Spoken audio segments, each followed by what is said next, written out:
자, 우리 옆에 분들과 인사하겠습니다. 오늘 정말 잘 오셨습니다. 자, 은혜 받기 원합니다. 여러분 오랜만입니다. 여러분 잘 지내셨습니까? 우리 김일애 권사님도 잘 지내셨어요? 오늘 공교롭게도 김일애 청년이 와가지고 이름이 헷갈릴 수 있는데 보고 싶었습니다.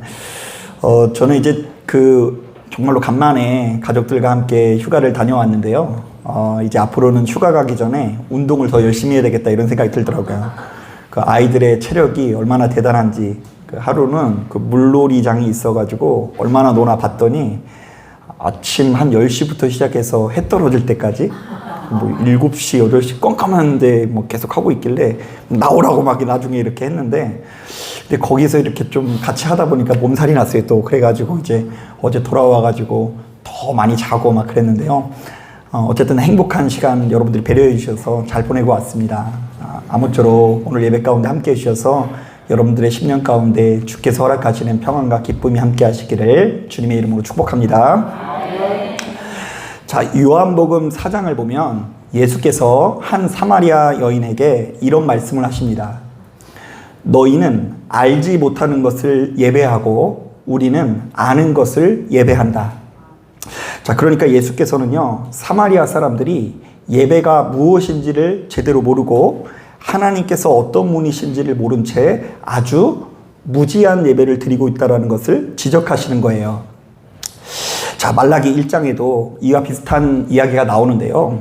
자, 이스라엘의 제사장들이 나름대로 열심히 제사를 드리지만 막상 그 예배를 받으시는 하나님께서는 너희들이 주의 이름을 멸시한다고 하시면서 그렇게 예배드릴 바에는 차라리 성전문을 닫았으면 좋겠다라고 말씀하세요. 자, 세상에 무엇을 닫았으면 좋겠다고요? 예, 너희가 드리는 예배가 너무 역겹고 혐오스러워서 너희가 지금 드리고 있는 예배를 보고 있을 바에는 차라리 성전문을 닫았으면 좋겠다. 자, 오늘날 우리들은 바로 이런 말씀을 묵상하면서 제대로 된 예배 생활을 배우고 익히는 것이야말로 그 무엇보다 중요한 가치라는 것을 깨닫게 되는데요. 자, 왜냐하면 우리는 나름대로 최선을 다해 예배를 드리지만 이 예배를 받으시는 하나님께서 우리가 드리는 예배를 싫어하시고 외면하시면 너무나 큰 낭패일 수밖에 없기 때문입니다. 자, 그래서 이번 시간에는 바로 이런 종류의 이야기를 함께 나눠보려고 합니다. 자, 과연 예배란 것이 무엇일까? 자, 그리고 성도는 왜 그렇게 수시로 예배를 드리는 것이고 우리가 이렇게 꾸준히 예배를 드릴 때 얻을 수 있는 유익이 무엇일까? 바로 이런 종류의 이야기를 나눠보려고 하는데요. 아무쪼록 귀를 기울이시고 큰 은혜 받으시는 저와 여러분 되기를 주님의 이름으로 축복합니다. 자, 오늘 우리가 읽은 본문은 바로 이런 점에서 너무나 큰 유익을 주는 말씀인데요. 자, 사도 바울은 로마에 있는 성도들에게 예배라는 것을 어떻게 소개하고 있습니까? 자, 먼저 우리 다 같이 12장 1절 말씀 같이 한번 읽어보겠습니다. 시작. 그러므로 형제들아, 내가 하나님의 모든 자비하심으로 너희를 권하노니 너희 몸을 하나님이 기뻐하시는 거룩한 산 제물로 드리라. 이는 너희가 드릴 영적 예배니라. 자, 말씀을 보니까 사도 바울은 예수 믿는 우리들이 무엇을 제물로 드려야 된다고 하죠? 우리 자신의 몸을 하나님께 제물로 드려야 된다고 합니다. 사실 여러분들이 잘 아시는 것처럼 당시만 하더라도 자신이 저지른 죄와 허물을 고백하면서 짐승의 피와 생명을 바치는 형식의 예배를 드렸거든요. 자, 왜냐하면 본디 죄를 지었으면 그 죄에 대한 값으로 누가 죽어야 돼요?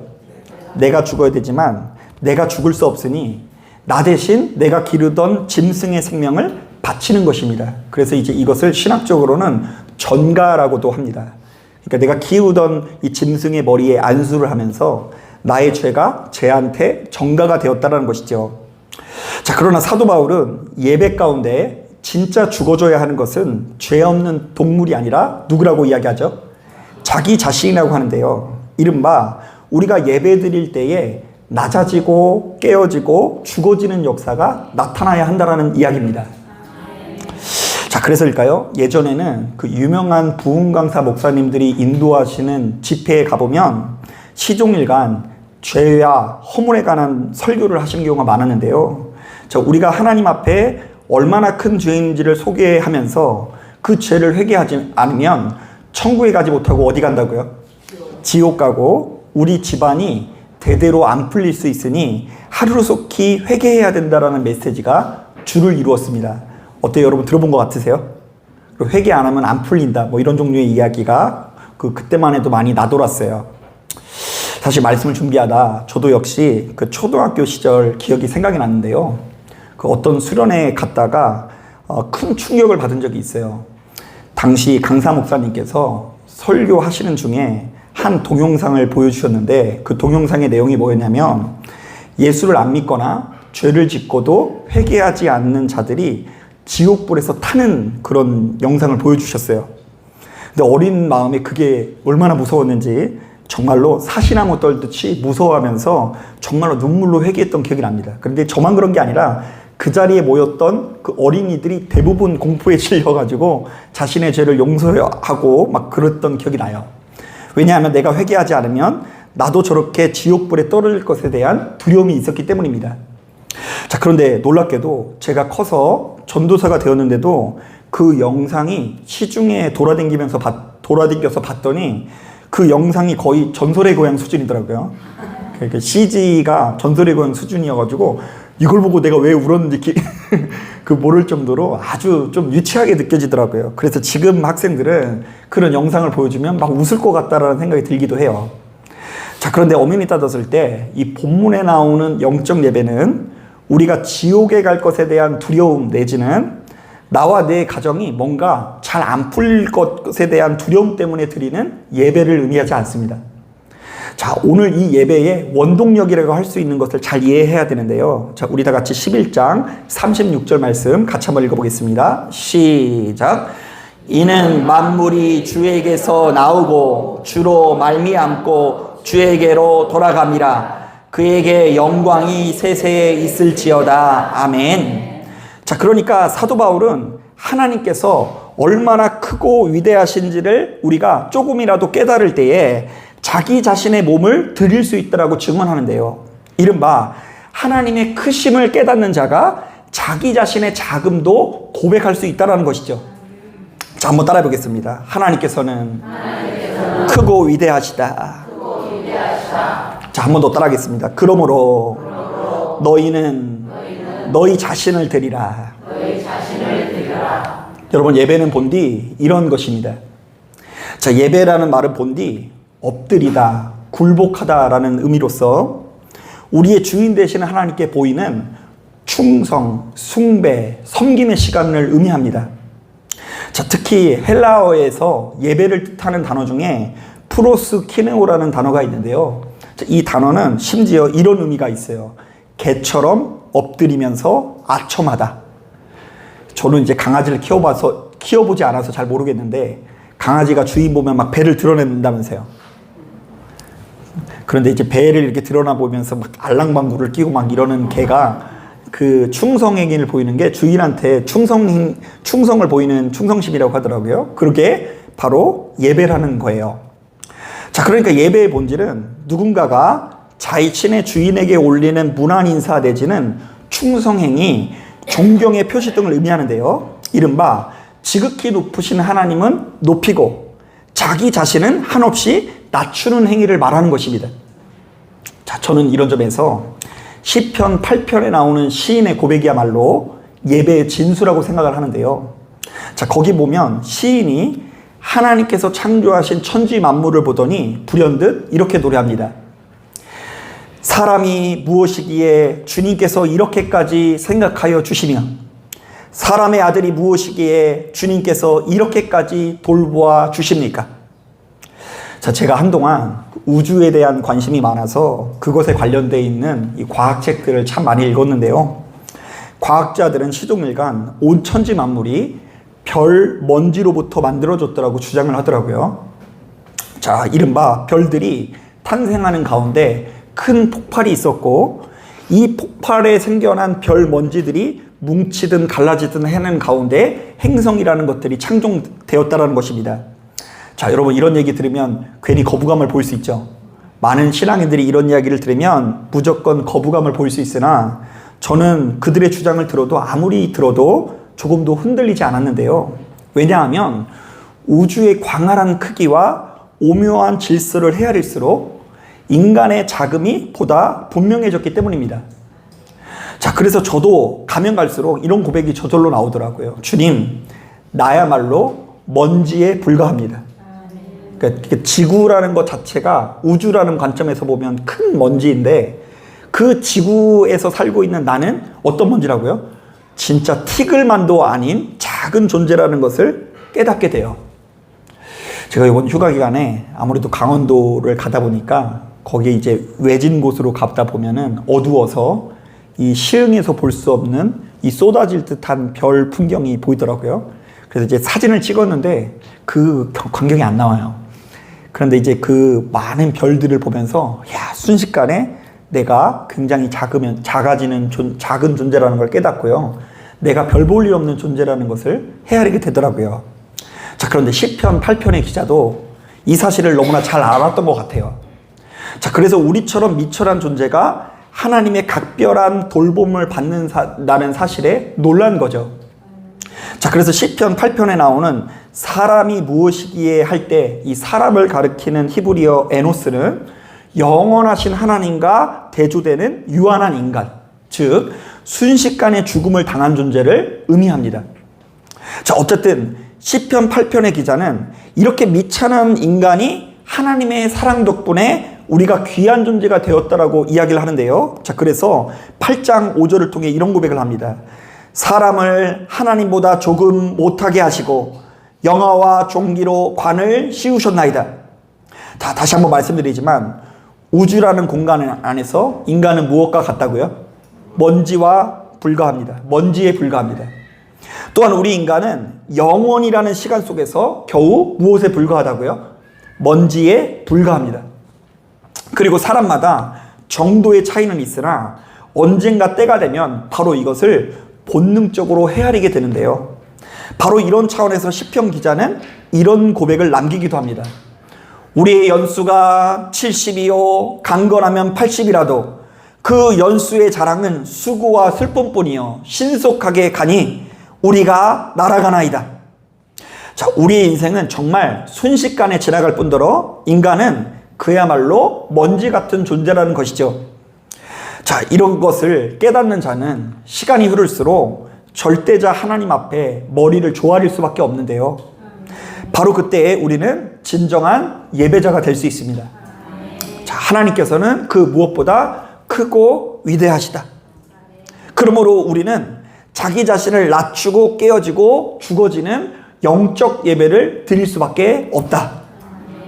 자, 그러니까 여기까지 내용을 종합해보면 예배는 피조물 흘린 우리들이 주인 되시는 하나님께 보이는 당연한 자세로서 자기 자신을 한없이 낮추고 우리의 주인 되신 하나님은 한없이 높이는 충성의 길을 말하는데요.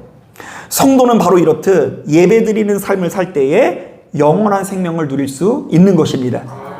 자, 사랑하는 여러분, 그러니까 지금 이 자리에 앉아서 여러분 예배드리고 계세요? 근데 그 예배가 뭐라고요? 목사님 설교 말씀 듣는 게 예배가 아니고 그 찬양할 때 그 곡조에 맞춰서 막 구슬픈 노래 부르는 게 예배가 아니라 내가 얼마나 작은 존재인지를 깨닫고 하나님께서 얼마나 크신 존재인지를 깨닫고 그 하나님의 뜻대로 살기로 작정하는 시간이 예배라는 것입니다. 이것이 아니면 우리의 예배가 껍데기가 될 수 있는 거예요. 자, 그렇다면 이번에는 하나님께 참되게 예배드리는 자들이 도대체 어떤 복을 누리게 되는지를 알아보려고 하는데요. 자, 여러분, 우리가 예배드리는 삶을 살 때에 복된 삶이 될 수 있다는 걸 믿으십니까? 자, 우리가 예배드리면 어떤 유익이 있는지 12장 2절 말씀 우리 천천히 한번 읽어보겠습니다. 12장 2절 시작. 너희는 이 세대를 본받지 말고 오직 마음을 새롭게 함으로 변화를 받아 하나님의 선하시고 기뻐하시고 온전하신 뜻이 무엇인지 분별하도록 하라. 우리가 하나님께 참되게 예배를 드리면 크게 세 가지 유익이 있다고 하는데요. 먼저 첫 번째로 우리가 이 세대를 본받지 않게 된다라고 말합니다. 자, 이것은 예수 믿는 우리들이 이 세상을 지나치게 배척하거나 적대시하라는 이야기는 아닙니다. 다만 예수 믿는 우리들이 이 세상을 살 때 세상 사람들이 중요하게 생각하는 것을 똑같이 중요하게 생각하고 세상 사람들이 멋지게 여기는 것을 똑같이 멋지게 보지 말라는 것입니다. 이른바 우리는 세상의 풍조가 아무리 화려하고 아름다워도 그것에 현혹되지 말고 진짜 가치 있는 길이 무엇인지를 끊임없이 되새겨야 한다는 것입니다. 자, 공교롭게도 제가 지난 금요일마다 설교한 내용들이 바로 이러한 내용들을 담고 있는데요. 자, 제가 최근에 사무엘하 말씀을 가지고 이런 말씀을 전했어요. 자, 다윗은 호화로운 성전을 들여서 하나님을 기쁘게 하려고 했으나 하나님께서는 건물보다 다윗의 무엇을 받으셨다고요? 마음을 받으셨다. 자, 그러니까 우리는 좋은 건물에 살면 영화로운 인생이라고 생각을 하지만 진짜 중요한 것은 건물이 아니라 뭐라고요? 마음이에요. 아무리 대궐 같은 집에 살아도 그곳에 이 가족들의 마음이 모이지 않으면 그곳이 천국이 될 수 없는 거예요. 자, 또한요, 이스라엘은요, 자신들이 아브라함의 자손이라는 것에 큰 의미를 부여하면서 자신들은 무조건 복을 받는다고 생각하고 블레셋 민족들은 무조건 저주받은 자로 여겼잖아요. 자, 그런데 여러분들도 아시겠지만 이 언약궤의 이야기를 보니까 유대인인 우사는 어떻게 되죠? 죽고 오히려 오벤에돔이라는 블레셋 사람은요, 어떻게 되죠? 복을 받습니다. 오벤에돔이라는 것은 에돔 신의 예배자라는 의미예요. 그런데 에돔 신을 믿는 오벤에돔은 복을 받고 우사는 죽는 장면을 이 성경이 클로즈업하고 있는데요. 자, 이것은 혈통보다 더 중요한 것이 순종이라는 의미예요. 내가 아무리 아브라함의 자손이어도 순종하지 않으면 안 된다. 또한 이스라엘은 자신들에게 하나님께서 기름 부으신 왕이 있다는 것에 큰 자부심을 가졌거든요. 오늘날 우리들은 그냥 335 모여가지고 통치자를 막 욕하기도 하고 막 그러잖아요. 그런데 당시만 하더라도 왕이라는 것이 좀 더 신령한 직책을 의미했어요. 그래서 우리는 하나님께서 세우시는 거룩한 왕이 있으니 우리는 잘 풀릴 것이다. 자, 그런데 왕이라는 직책보다 더 중요한 것은 정의로움이다라는 말씀을 전했는데요. 불의한 다윗도 역시 벌을 받고 그로 인해서 이스라엘도 고난을 당합니까? 안 당합니까? 당하게 되는 장면을 우리는 본 적이 있어요. 자, 저는 이러한 메시지가 너무나 중요하다고 보는데요. 여러분, 세상 사람들이 돈 좋아하고 쇼핑 좋아하고 건물 좋아하고 높은 자리와 권세를 좋아한다고 해서 여러분들도 거기에 현혹되어서는 안 됩니다. 예배를 통해서 이 세상 풍조를 따라가는 나 자신을 지키는 법을 배워야 한다는 것입니다. 하나님 앞에 수시로 예배를 드리면서 이 시대를 본받지 않고 이 세대가 크게 여기거나 흠모하는 것들을 우리가 따라가지 않고 세상 사람 날보러 아니하여도 나도 역시 세상 사람들을 부러워하지 않는 그런 권세 있는 삶을 사시기를 주님의 이름으로 축복합니다. 물론 저도 역시 이것이 정말로 쉽지 않다라는 것을 수시로 느낍니다. 제 안에 그 성공과 출세에 대한 욕망이 없는 것은 아니에요. 저도 역시 하나님께서 주신 것을 가지고 매일같이 자족하면서 사는 것은 쉽지만은 않습니다. 그런데 그나마 사역을 하고 예배를 드리기 때문에 제 삶의 질서를 유지하는 것 같은데요. 여러분, 예배 드리는 가운데 세상에 떠내려가지 마시고 그 중심을 잘 지키셔서 생명을 누리시길 바랍니다. 이게 중요한 이유는 뭐냐면 예배가 이런 기능을 한다는 것을 이해하지 못하면 간혹 가다가 나는 신앙생활을 하면서 나의 욕망이 더욱 부추겨질 수 있어요. 예배가 뭔지 모르니까 나도 진짜 하나님의 권세와 권능으로 출세해야 되겠다. 성공해야 되겠다. 그런데 그것은 잡혀지는 것이 아니에요. 그러니까 예배를 통해서 오히려 자꾸 그렇게 욕망의 노예를 되지 마시고 자극받지 마시고 비우는 삶을 사시길 바랍니다. 자, 그런가 하면 두 번째로 하나님께 예배하는 자들은 마음을 새롭게 하여 변화를 받는다고 하는데요. 이것은 예배드리는 자들은 자신도 모르게 그 심령의 속성이 달라진다라는 의미예요. 그러니까 예배드리기 전과 예배드린 이유가 그 마음이 달라진다, 안 달라진다? 달라진다. 자, 에베소서 4장을 보면 바로 이것을 너무나 잘 표현하는 말씀이 있는데요. 자, 제가 한번 읽어볼게요. 진리가 예수 안에 있는 것 같이 너희가 참으로 그에게서 듣고 또한 그 안에서 가르침을 받았을진데 너희는 유혹의 욕심을 따라 썩어져가는 구습을 따르는 옛사람을 벗어버리고 오직 너희의 심령이 새롭게 되어 하나님을 따라 의와 진리의 거룩함으로 지으심을 받은 새 사람을 입으라. 자, 그러니까 우리가 주님의 가르침을 듣고 깨우쳤다면 그 순간 무엇이 달라져야 된다고요? 우리의 마음이 달라져야 한다는 것인데요. 자, 그 뒤의 내용을 보면 우리의 심령이 어떻게 달라져야 되는지에 대한 내용이 자세히 나옵니다. 한번 들어보세요. 그런즉 거짓을 버리고 각각 그 이웃과 더불어 참된 것을 말하라. 이는 우리가 서로 지체가 됨이라. 하나님께 참되게 예배하는 자는 거짓을 버리고 참되게 말하게 된대요. 그러니까 입만 열면 거짓말을 말하던 사람이 참된 것을 말하게 되는 것이 예배의 효과예요. 자, 그리고 그 뒤에 보면 이런 말씀이 있어요. 분을 내어도 죄를 짓지 말고 해가 지도록 분을 품지 말고 마귀에게 틈을 주지 말라. 하나님께 참되게 예배하는 자는 화가 났다가도 금세 사라진다. 자, 예배 드리기 전에는 여러분 부부싸움 하고 올 수 있어요. 그래서 여러분 제가 얼굴만 봐도 사실은 알아요. 그 부부싸움을 했는지 안 했는지. 그런데 그렇게 오셨다고 하더라도 예배를 드리고 난 이후에 우리의 심령이 어떻게 된다고요? 분이 사라지는 역사를 누려야 된다. 도둑질 하는 자는 다시 도둑질하지 말고 돌이켜 가난한 자에게 구제할 수 있도록 자기 손으로 수고하여 선한 일을 하라. 하나님께 참되게 예배하는 자는 욕심을 벗고 주변 사람들에게 손을 펴는 사람이 된다라고 이야기합니다. 무릇 더러운 말은 너희 입 밖에도 내지 말고 오직 덕을 세우는 데 소용하는 대로 선한 말을 하여 듣는 자에게 은혜를 끼치게 하라. 자, 하나님께 참되게 예배하는 자는 말하는 것마다 주변 사람들을 상처 입히는 것이 아니라 주변 사람들에게 선하고 은혜되는 언어 생활로 변화된다라는 이야기예요. 자, 하나만 더 해볼게요. 너희는 모든 악독과 노함과 분냉과 떠드는 것과 비방하는 것을 모든 악의와 함께 버리고 서로 친절하게 하며 불쌍히 여기며 서로 용서하기를 하나님이 그리스도 안에서 서로를 용서하신과 같이 하라. 예배를 드리면 드릴수록 악독했던 사람이 주변 사람들에게 친절해진다고 이야기하고요. 용서하는 역사가 나타난다라고 이야기해요. 여러분, 사람이 지옥 같은 삶을 사는 것은 대개의 경우 지옥 같은 마음을 품고 있기 때문입니다.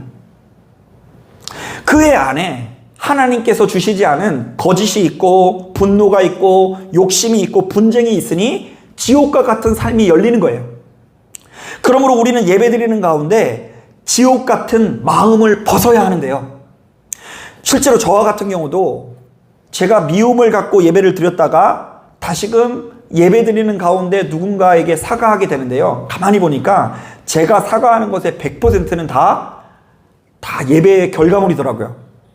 그러니까 저의 가지고 있는 성품으로는 누군가에게 미안하다라고 이야기할 수 없으나 미안하다라는 말을 할 수 있게끔 역사하시는 분이 이 예배 가운데 저희의 심령을 주장해 주시는 거예요. 또한 아까 말씀드린 대로 예배드리지 않았다고 한다면 저도 훨씬 더 욕심 가운데 있었을 테지만 그래도 예수 믿기 때문에 이렇게 좋은 것을 누리고 있다는 것을 확실하게 됩니다.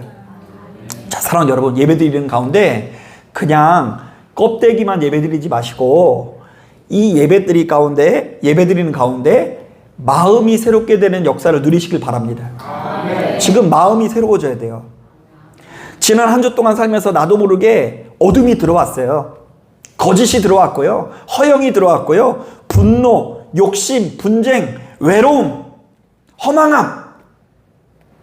좌우지간 하나님께서 주신 것이 아닌 그 어둠의 마음이 예배 가운데 새로워지기를 축복합니다. 자, 마지막 세 번째로 하나님께 참되게 예배하는 자는 나를 향한 하나님의 선하시고 기뻐하시고 온전하신 뜻이 무엇인지를 알게 된다고 하는데요. 자, 이것은 예배드리는 자들은 그 삶의 지향점, 방향이 좀 달라진다라는 것입니다. 자, 이전까지는 나 중심적인 삶을 살았다고 한다면 이제는 하나님께서 기뻐하시는 삶을 살기 위해서 노력하게 된다라는 의미입니다. 자, 로마서 8장을 보면 크게 두 부류의 사람이 나옵니다. 바로 육에 속한 자들과 영에 속한 자들입니다. 자, 그런데 이들의 삶은 너무나 큰 차이가 있는데요. 어떤 차이가 있다고 하는지 한번 들어보세요. 육신을 따르는 자는 육신의 일을, 영을 따르는 자는 영의 일을 생각하나니 육신의 생각은 사망이요 영의 생각은 생명과 평안이니라.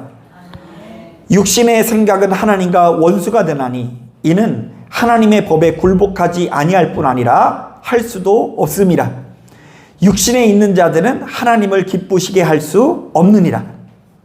자, 육신을 따르는 자들은 매번 무엇을 생각한다고 하죠? 육신의 일을 생각하고, 영을 따르는 자들은 매번 영의 일을 생각한다고 하죠. 그렇기 때문에 육에 속한 자들은 생각하는 것마다 사망이고요, 영에 속한 자들은 생각하는 것마다 생명과 평안이라고 합니다. 자, 그렇기 때문에 육신을 따르는 자들은 하나님께서 무엇을 기뻐하시는지를 잘 알 수 없고요, 설령 어쩌다 알았다고 하더라도 그 길을 끝까지 걸어갈 수 없는데요. 왜냐하면 그 근본 자체가 하나님 중심적이 아니라 자기 중심적인 삶을 살아가기 때문입니다.